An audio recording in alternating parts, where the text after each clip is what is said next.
नमस्कार साथियों, आपका स्वागत है आपके अपने ही YouTube channel Dubey sir classes में। साथियों, आज का हमारा जो विषय है काफ़ी महत्वपूर्ण और काफ़ी इंटरेस्टिंग है, जो है क्या, कॉन्ट्रासेप्टिव मेथड्स। ये आपके 10th क्लास और 12th क्लास की बायोलॉजी के बहुत महत्वपूर्ण मुद्दे हैं जिस पर चर्चा करना बहुत आवश्यक था। तो हमने सोचा कि इस पर वीडियो बनाते हैं और इस बार हम NCERT की एक एक लाइन आपको क्लेरिफाई करेंगे। आप इस वीडियो को यदि पसंद करते हैं तो चैनल को सब्सक्राइब करना, वीडियो को लाइक करना और ज़्यादा से ज़्यादा लोगों के बीच शेयर करना ना भूलें। आइए शुरू करते हैं। सवाल उठता है कि सर ये कॉन्ट्रासेप्टिव मेथड्स हैं क्या? तो हर ऐसा मेथड जो सेक्सुअल इंटरकोर्स में पार्टिसिपेट करते समय अनवांटेड प्रेगनेंसी से रोकता है, हर ऐसा मेथड क्या कहलाता है सर कॉन्ट्रासेप्टिव मेथड कहलाता है। कॉन्ट्रासेप्टिव मेथड्स बहुत सारे आप जानते भी होंगे। जैसे सबसे पॉपुलर मेथड है कॉन्डोम। कॉन्डोम का इस्तेमाल करने से हम अनचाहे गर्भ से छुटकारा पा सकते हैं। सवाल उठता है कि सर कॉन्ट्रासेप्टिव मेथड्स की आवश्यकता क्यों पड़ी? तो आप दिन प्रतिदिन देख रहे हैं देश की जनसंख्या बढ़ती जा रही है और जो माता पिता हैं वो अपने बच्चों को बेहतर फैसिलिटीज़ देने के लिए, अच्छे से अच्छी सुविधाएं देने के लिए चाहते हैं कि कम से कम बच्चे हों जिनको हम बेहतरीन सुविधाएं दे पाएँ और अच्छे से अच्छा उनका भविष्य हो सके। तो सरकार भी इसके लिए बहुत सारे कदम उठाई। जैसे सरकार ने सबसे पहला कदम उठाया कि पुरुषों और महिलाओं की एक मिनिमम मैरिजेबल एज तय कर दी ताकि बाल विवाह न हो सके। और मैरिजेबल एज महिलाओं के लिए 18 साल और पुरुषों के लिए 21 साल तय कर दी कि भाई इससे नीचे यदि कोई शादी करता है इससे कम उम्र में तो वो गैर कानूनी माना जाएगा। क्योंकि सर यदि इससे नीचे के लोगों को भी सेक्सुअल इंटरकोर्स में पार्टिसिपेट करने का मौका दिया तो they will have long period of sexuality, so at that instant they may produce large number of progenies. So to reduce the numbers their restriction has been made for their marriageable age. आगे देखिए क्या कहता है। इस तरह से आपने देखा होगा कि बहुत सारे अस्पतालों की दीवारों पर या हमें चौराहे चौबारों पर आपको देखने को मिल सकता है कि एक स्लोगन लिखा होता है जहाँ लिखा होता है कि हैप्पी फैमिली विद 2 चिल्ड्रंस या हम दो हमारे दो। इस तरह के स्लोगन देखने को मिलते हैं जो आपको किसी न किसी तरह से मोटिवेट कर रहे हैं कि ताकि कम से कम बच्चे हो सके, जनसंख्या विस्फोट पर प्रतिबंध लगाया जा सके। अब सवाल उठता है कि सर ठीक है, तो हम इसलिए कॉन्ट्रासेप्टिव मेथड का इस्तेमाल तो करेंगे, लेकिन एक जो सबसे उचित कॉन्ट्रासेप्टिव मेथड है, जो एक आइडियल कॉन्ट्रासेप्टिव मेथड है, उसके क्या क्या गुण होने चाहिए? What are the main features of the ideal contraceptive method? तो देखिए 3, 4, 5 बिंदु हैं, ये भी सवाल पूछा जाता है, इस पर भी चर्चा कर लेते हैं। तो सबसे पहला तो जो हमारा कॉन्ट्रासेप्टिव मेथड होना चाहिए वो होना चाहिए यूज़र फ्रेंडली, यानी जो उसको यूज़ कर रहा हो उसके साथ मित्रवत व्यवहार हो उसका, अर्थात उसको किसी तरह की समस्या उसकी वजह से ना हो। दूसरा, ईजिली अवेलेबल, आसानी से उपलब्ध हो। तीसरा, प्रभावशाली, वो अपना इफ़ेक्ट दिखाए। और चौथा, रिवर्सिबल, अर्थात कि यदि पुरुष या महिला प्रेगनेंसी चाहती हैं तो फिर से उस कॉन्ट्रासेप्टिव मेथड को रिवर्स बैक कर सकें, यानी उसका इस्तेमाल करना बंद कर दें और फिर से वो कंसीव कर सकें। पांचवा है, नो और लीस्ट साइड इफ़ेक्ट्स उसके होनी चाहिए, या तो कोई साइड इफ़ेक्ट ना हो किसी तरह का, या हो भी तो बहुत माइनर जिसका कोई विशेष प्रभाव ना हो। तो ये हो गए 5 खूबियाँ किसके, एक आइडियल कॉन्ट्रासेप्टिव मेथड की। अब मुद्दा ये है कि कौन कौन से कॉन्ट्रासेप्टिव मेथड्स अवेलेबल हैं इस समय हमारे चारों तरफ। तो आइए इसको भी देखते हैं। सबसे पहला जो मेथड है वो है नेचुरल या ट्रेडिशनल मेथड। दूसरा मेथड है बैरियर। तीसरा मेथड है इंट्रा यूटेरिन डिवाइसेस। चौथा मेथड है ओरल कॉन्ट्रासेप्टिव्स। पाँचवा मेथड है इंजेक्टेबल्स और छठवां मेथड है इम्प्लांट्स और सबसे आखिरी मेथड है सर्जिकल मेथड्स। आइए इन सभी मेथड्स को हम 1 बाय 1 समझते हैं। सबसे पहला जो हमारा मेथड है जिसको हम कहते हैं क्या, नेचुरल मेथड, इस पर अब हम फोकस करते हैं। नेचुरल मेथड क्या है भाई? तो ये प्राकृतिक तरीके हैं। इसमें क्या करना है, व्यक्ति को किसी भी प्रकार से किसी केमिकल का इस्तेमाल नहीं करना है, किसी आर्टिफिशियल तरीके का इस्तेमाल नहीं करना है, सब प्राकृतिक तरीके हैं और इसमें किसी तरह का डिवाइस भी यूज़ नहीं करना है। तो सबसे पॉपुलर जो प्राकृतिक तरीका है जिससे हम लोग वेल अवेयर हैं वो है पीरियोडिक एब्स्टेनेंस, नाम से स्पष्ट है कि एक निश्चित पीरियड के दौरान सेक्सुअल इंटरकोर्स में पार्टिसिपेशन को अवॉइड करना है। जैसे आप जानते हैं कि जनरली जो महिला का ओव्यूलेशन टाइम होता है वो मेंस्ट्रुअल साइकिल के 14वें दिन, यानी बिल्कुल बीच में। 28 दिन की साइकिल है तो 14वें दिन जनरली चांसेस होते हैं कि वो ओव्यूलेशन करें। तो हम उस 14वें दिन के आसपास के समय में हम क्या करें, सेक्सुअल इंटरकोर्स में पार्टिसिपेट ना करें। तो 10वें से 17वें दिन के बीच अगर सेक्सुअल इंटरकोर्स में पार्टिसिपेशन को अवॉइड किया जा रहा है तो that is one of the best way, one of the best natural way actually to avoid the unwanted pregnancy. दूसरा तरीका है विड्रॉल और क्वाइटस इंटरप्ट्स। नाम से स्पष्ट है कि आपको क्या करना है कि जब मेल और फीमेल सेक्सुअल इंटरकोर्स में पार्टिसिपेट कर रहे हैं तो मेल को क्या कर देना है, अपना पेनिस इजेकुलेशन के ठीक पहले उसे क्या कर लेना है, वहाँ से विड्रॉ कर लेना है, यानी हटा देना है। और सीमेन को फीमेल के वेजाइनल ट्रैक्ट में न ट्रांसफ़र करने की बजाय शरीर से बाहर ट्रांसफ़र करें। तो इससे क्या होगा कि सर मेल, चूँकि स्पर्म गया ही नहीं फीमेल के ओवम से फ्यूज होने के लिए, तो फ्यूजन के चांसेस कम होंगे या नहीं होंगे और जो अनवांटेड प्रेगनेंसी को हम क्या कर सकते हैं, अवॉइड कर सकते हैं। तीसरा जो बड़ा ही महत्वपूर्ण मेथड है लैक्टेशन एमेनोरिया। लैक्टेशन एमेनोरिया के साथ सबसे पहला एक रेस्ट्रिक्शन ये है कि ये ज़्यादा से ज़्यादा 6 महीने तक वैलिड होता है, इससे ऊपर ये मेथड काम नहीं करता। ये है क्या, जब महिला पार्ट्यूरेशन करती है, यानी जब डिलीवरी ऑफ बेबी करती है, यानी जब बच्चे को जन्म देती है, तो बच्चे को जन्म देने के लगभग 6 से 8 महीने के तक जनरली उसमें मेंस्ट्रुअल साइकिल नहीं आती है, क्योंकि जो यूटेरस है वो खुद अपने आप को तैयार कर रहा होता है। तो इस वजह से मेंस्ट्रुअल साइकिल की एब्सेंस होती है। उस दौरान अगर सेक्सुअल इंटरकोर्स में पार्टिसिपेट किया जाए बिना किसी प्रिकॉशन के, तो भी आप क्या कर सकते हैं, अनवांटेड प्रेगनेंसी से बच सकते हैं। तो ये तो नेचुरल मेथड हो गया, लेकिन नेचुरल मेथड का सबसे बड़ी ड्रॉबैक ये है कि सर इनके सक्सेसफुल होने का जो रेट है ये काफ़ी कम होता है, क्योंकि ये हाईली इमोशनल रिलेशनशिप है। जब व्यक्ति किसी सेक्सुअल इंटरकोर्स में पार्टिसिपेट करता है अपने पार्टनर के साथ, तो हो सकता है कि फ्लो में वो अपने आप को कंट्रोल ना कर पाए और अनवांटेड प्रेगनेंसी हो जाए। तो इनके सक्सेसफुल होने का रेट थोड़ा सा कम होता है। आइए दूसरे मेथड को देखते हैं, बैरियर मेथड। क्या है barrier method? In barrier methods ovum and sperms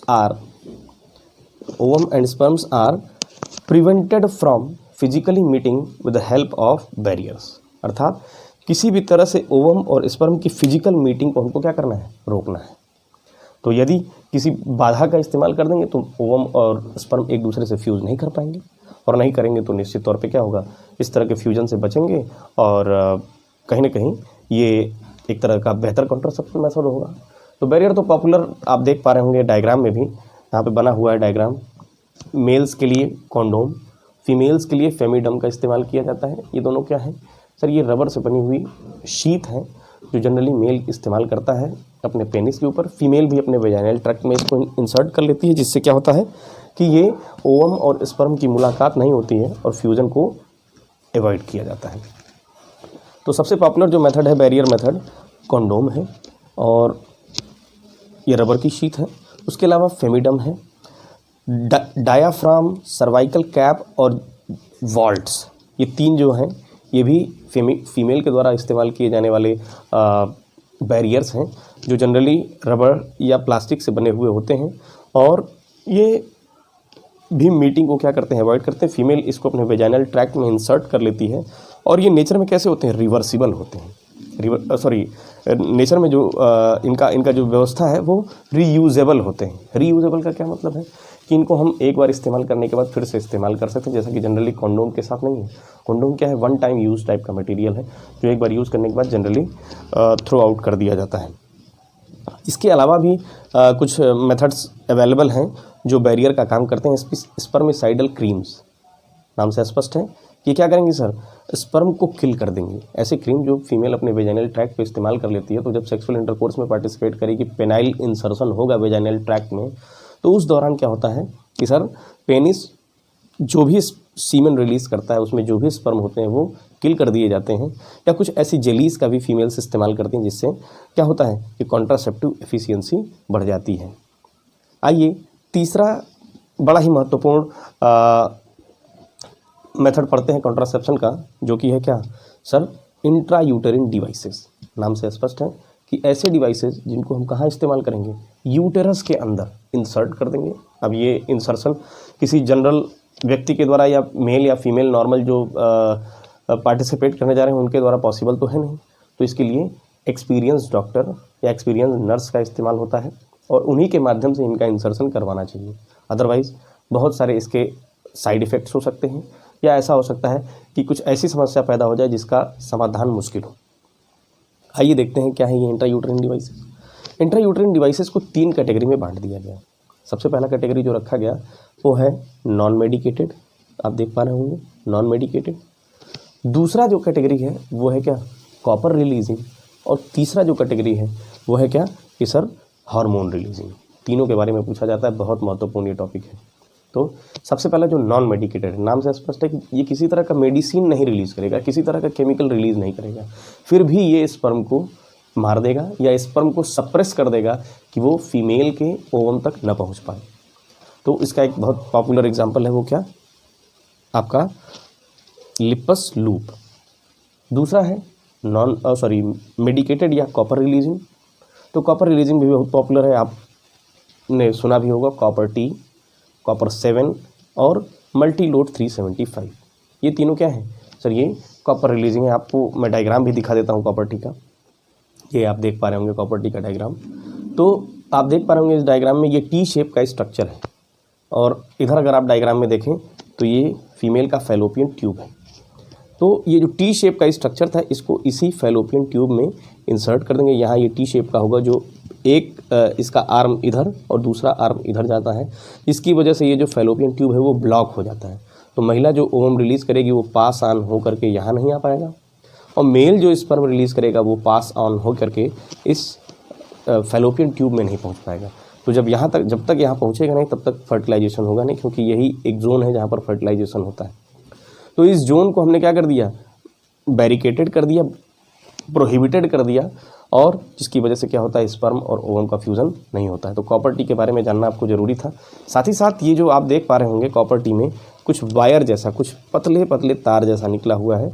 ये तार जैसी जो संरचना है ये कॉपर से बना हुआ वायर है, जो रह करके थोड़ी थोड़ी मात्रा में क्या करता है, कॉपर रिलीज़ करता है। और ये कॉपर की सबसे बड़ी खासियत होती है कि ये स्पर्म को किल कर देता है। तो मेल जब सेक्सुअल इंटरकोर्स में पार्टिसिपेट करता है तो वो किसी तरह से स्पर्म को अंदर भेज नहीं सकता, क्योंकि रास्ते में ये कॉपर के वायर्स लगे हैं या कॉपर का बहुत ही पतला रेसा जैसा लगा हुआ है, जो क्या करता है, कॉपर को डेली रिलीज़ करता है या सेक्सुअल इंटरकोर्स के दौरान रिलीज़ करता है।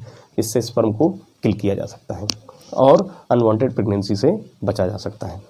आगे देखते हैं क्या कह रहा है ये। तीसरा जो तरीका है वो है हार्मोन रिलीजिंग, जो कुछ हार्मोन्स रिलीज़ करता है। और आप जानते हैं हार्मोन्स रिलीज़ करने वाले कौन कौन से हैं, प्रोजेस्टासर्ट और LNG-20। ये 3 प्रकार के आपके क्या हो गए, इंट्रायूटेरिन डिवाइसेस हो गए। इनका मुख्य रूप से काम क्या है, to suppress the sperm motility and fertilising capacity of the sperm. यानी स्पर्म को मूव नहीं करने देना है, मूव करके आगे नहीं बढ़ने देना है, और साथ ही साथ उसको फर्टिलाइजेशन करने की जो उसकी कैपेसिटी है उससे भी रोकना है। चौथा जो मेथड है हम लोग पढ़ने जा रहे हैं वो है इम्प्लांट्स। जैसा कि इस डायग्राम में आपको दिखाया गया है, ये एक माचिस की तीली जैसी संरचना है जिसके अंदर कुछ हार्मोन्स का कॉम्बिनेशन भरा जाता है, जैसे प्रोजेस्ट्रोजन और एस्ट्रोजन। इनका कॉम्बिनेशन इसके अंदर भर दिया जाता है और मेल्स या फीमेल्स इसको अपने नसों के अंदर डाल लेते हैं। जनरली फीमेल्स के द्वारा ये इस्तेमाल किया जाता है और या अपने ब्लड वेसल्स में इसको इम्प्लांट कर दिया जाता है एक्सपर्ट्स के द्वारा। इसकी वजह से उनके ब्लड में हमेशा इस तरह के केमिकल रिलीज़ होते रहते हैं जो अनवांटेड प्रेगनेंसी को क्या करते हैं, प्रोहिबिट करते हैं। आगे देखिए, अगला जो तरीका है वो है क्या, oral contraceptive methods. Oral contraceptive methods क्या है भाई, नाम से स्पष्ट है कि कॉन्ट्रासेप्शन के ऐसे मेथड्स जो मुंह से दिए जाएं, अर्थात इनको ओरली दिया जाए महिला को, जनरली पिल्स के माध्यम से। अब सवाल उठता है कि सर इन पिल्स में होता क्या है। तो इन पिल्स में किसी प्रोजेस्ट्रोजन और एस्ट्रोजन का कॉम्बिनेशन भरा जाता है, जो जनरली महिलाएं जब लेती हैं तो निश्चित तौर पे वो क्या करता है कि ये इनहिबिट करता है ओव्यूलेशन को और इम्प्लांटेशन को। यानी महिला न तो ओवम प्रोड्यूस कर पाएगी और यदि करती भी है तो फर्टिलाइजेशन में पार्टिसिपेट नहीं कर पाएगी, यानी मेल और फीमेल का स्पर्म फ्यूज़ ही नहीं होगा। इसके बारे में एक सबसे बड़ा पॉपुलर ओरल कॉन्ट्रासेप्टिव पिल है सहेली, आपने उसके बारे में सुना होगा। तो जनरली सहेली का जो इस्तेमाल किया जाता है वो मेंस्ट्रुअल साइकिल के 28 दिनों में से सिर्फ 21 दिनों में इस्तेमाल किया जाता है, क्योंकि 7 दिन तो ऐसा होता है जिस दौरान महिला क्या करती है, ब्लीडिंग कर रही होती है, या आप कह सकते हैं कि महिला के अंदर मेंस्ट्रुअल फ्लो हो रहा होता है। तो उस दौरान इन गोलियों को नहीं लिया जाता है, और बाकी के 21 दिन महिला क्या करती है, प्रतिदिन इस गोली को खाती है, जिसकी वजह से जब वो सेक्सुअल इंटरकोर्स में पार्टिसिपेट करती है तो स्पर्म का फर्टिलाइजेशन ओवम के साथ या फ्यूज़न ओवम के साथ नहीं हो पाता है। तो सहेली एक नाम सुना होगा आपने, उसके अलावा अनवांटेड 72 जो सेक्सुअल इंटरकोर्स के 72 घंटे के अंदर महिला को दे दिया जाता है या ले लेती है। तो ये कुछ ऐसे पिल्स हैं जो पॉपुलर हैं, इनके ब्रांड्स, और इनको कहा जाता है ओरल पिल्स, जो काफ़ी सक्सेसफुल हैं आपके प्रिवेंशन ऑफ अनवांटेड प्रेगनेंसी। अगला देखते हैं क्या है। अगला है सर्जिकल मेथड्स। सर्जिकल मेथड क्या है भाई? इस मेथड में आपको क्या किया जाता है, सर्जरी की जाती है। जो पुरुष है उसकी भी सर्जरी कर दी जाती है, जो महिला है उसकी भी सर्जरी कर दी जाती है। आप पहला डायग्राम अगर आप ध्यान से देखें, जो कि किसका है, वैसेक्टोमी, नाम से याद होगा। ये वैसेक्टोमी नाम कैसे पड़ा, वास्ट डिफरेंस से। आप जानते हैं टेस्टिस से निकलने वाली ये जो पाइपलाइन जो यहाँ पर सीमेन को ट्रांसफ़र करती है और जिस पेनिस तक पहुँचाती है, तो ये जो वास्ट डिफरेंस है इसी को क्या कर दिया गया है, कैंची के माध्यम से कट कर दिया गया है। दोनों ही वास्ट डिफरेंसेस को, चूँकि टेस्टिस में ही स्पर्म का प्रोडक्शन होता है और इस स्पर्म को पास ऑन होने नहीं दिया जा रहा है इस वास्ट डिफरेंस के थ्रू, ताकि जो मेल है वो इस स्पर्म को पास ऑन ना कर सके। तो जब पास ऑन नहीं करेगा तो निश्चित तौर पे स्पर्म जब नहीं जाएगा तो क्या होगा कि सर वो पुरुष फर्टिलाइजेशन में पार्टिसिपेट नहीं कर सकता है। अब सवाल कई बार पूछा गया, एक छात्र ने मुझसे पूछा कि सर ये बताइए कि अगर व्यक्ति के अंदर स्पर्म का प्रोडक्शन ही रुक जाएगा तो क्या वो सेक्सुअल इंटरकोर्स में पार्टिसिपेट करने के लिए कैपेबल होगा? बिल्कुल होगा। ये जो आपके ग्लैंड्स हैं, इन ग्लैंड्स का जो सिक्रीशन है ये हमेशा मोटिवेट करेगा इरेक्शन ऑफ द पेनिस में भी, और साथ ही साथ सेक्सुअल इंटरकोर्स में पार्टिसिपेट करने के लिए वेरियस हार्मोन्स को भी रिलीज़ करेगा, सिर्फ और साथ ही साथ सीमेन भी रिलीज़ होगा। बस सीमेन में इस स्पर्म की मात्रा नहीं होगी। एक बार मेरे एक स्टूडेंट ने पूछा कि सर आप ये बताइए कि क्या इससे कोई व्यवहार में परिवर्तन होता है? बिल्कुल नहीं। फिर एक स्टूडेंट ने पूछा कि क्या ये मेथड रिवर्सिबल है? एक बार यदि हम इस तरह के वैसेक्टोमी को करा लेते हैं फिर हम चाहें कि नहीं हमें बच्चा पैदा हो जाए तो क्या फिर ये संभव? तो बिल्कुल इसमें रिवर्सिबिलिटी के चांसेस लगभग ना के बराबर होते हैं, तो नहीं हो सकता है रिवर्सिबिलिटी। तो ये कुछ तथ्य हैं। एक बार हमसे एक छात्र ने पूछा कि सर ये बताइए कि ये जो टेस्टिस है, टेस्टिस तो हर समय स्पर्म का प्रोडक्शन करेगा, आपने यहाँ पर इस स्पर्म के पासेज को ब्लॉक कर दिया, तो फिर आगे कैसे पूरा प्रोग्राम चलेगा, यानी ये जो स्पर्म होगा उसका क्या होगा? तो देखिए आपके शरीर में जो भी चीज़ बनती है यदि आप उन चीज़ों का इस्तेमाल नहीं करते हैं तो मेटाबॉलिज्म के प्रोसेस के थ्रू वो फिर से ब्रेक डाउन हो जाएगी, फिर से वो टूट जाएगी और फिर से आपके ब्लड में कुछ एनर्जी प्रोडक्शन के लिए वो फिर से काम करें, यानी आपको फिजिकल एक्टिविटी में सपोर्ट करने में यूज़फुल हो जाएगी। स्पर्म का प्रोडक्शन होता रहेगा और फिर से वो क्या होते रहेंगे, डिकम्पोज होकर के, ब्रेक डाउन होकर के फिर से वो शरीर में वापस चले जाया करेंगे और आपको एनर्जी प्रोवाइड किया करेंगे। यानी आपका जो बना हुआ स्पर्म है ये वेस्टेज नहीं जाना है। यदि वो यूज़ बनता है तो ठीक है, अदरवाइज़ वो क्या हो जाएगा, फिर से टूट करके नए कॉम्बिनेशंस बना देगा आपके शरीर में। दूसरा आप मेथड देख रहे होंगे सर्जिकल मेथड, जिसका नाम है ट्यूबैक्टोमी। नाम से ही क्लियर है कि इसमें क्या कर देना है, ट्यूब यानी ये जो फैलोपियन ट्यूब है महिला की, इसको क्या कर दिया जाता है, कट कर दिया जाता है। और जब कट कर दिया जाएगा तो महिला का चूँकि ओवम प्रोडक्शन वाला जो रीजन है वो क्या है, उसकी ओवरी है। तो ओवरी जो है ओवम का प्रोडक्शन तो करेगी, लेकिन क्या है, उसको स्पर्म से मिलने नहीं देगी या ओवम को आगे बढ़ करके स्पर्म के पास तक पहुंचने नहीं देगी। हालांकि जनरली स्पर्म चलता है, ओवम तो जनरली अपने एक ही पोजीशन पर फिक्स रहता है, लेकिन इस ओवम और स्पर्म के फ्यूजन को क्या कर दिया गया, ब्लॉक कर दिया गया by the means of vasectomy. इसमें भी रिवर्सिबिलिटी की चांसेस लगभग ना के बराबर होते हैं और ये किसी तरह से रिवर्स बैक नहीं हो सकता है। तो ये कुछ मेथड्स थे कॉन्ट्रासेप्शन के। उम्मीद है कि आपको ये टॉपिक बहुत अच्छे तरीके से समझ में आया होगा। एनसीईआरटी की एक एक लाइन समझाने का मैंने प्रयास किया है। मैं एक बार फिर से आपसे रिक्वेस्ट करूंगा कि चैनल को सब्सक्राइब कीजिए और वीडियो को ज़्यादा से ज़्यादा शेयर कीजिए ताकि हर एक बच्चा इस टॉपिक को पूरी तरह से समझ पाए।